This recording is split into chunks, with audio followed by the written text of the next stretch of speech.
சாகித்ய அகாடமி விருது பெற்ற பிரபல கவிஞர் கவிக்கோ அப்துல் ரஹ்மான் உடல்நலக்குறைவால் சென்னை அருகே உள்ள பனையூரில் இன்று காலமானார். அவருக்கு வயது 80.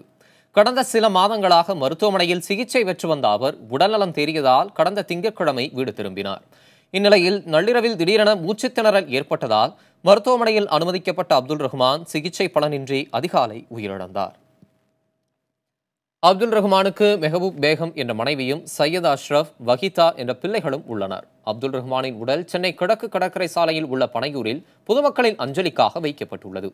புதுக்கவிதைத்துறையில் சிறந்து விளங்கிய அப்துல் ரஹ்மான் அவரது ஆலாபனை கவிதை தொகுப்புக்காக சாகித்ய அகாடமி விருது பெற்றவர். மதுரை மாவட்டத்தை பிறப்பிடமாக கொண்ட அப்துல் ரஹ்மான் திமுக ஆட்சியில் வக்பு வாரிய தலைவர் பதவியை வகித்தார்.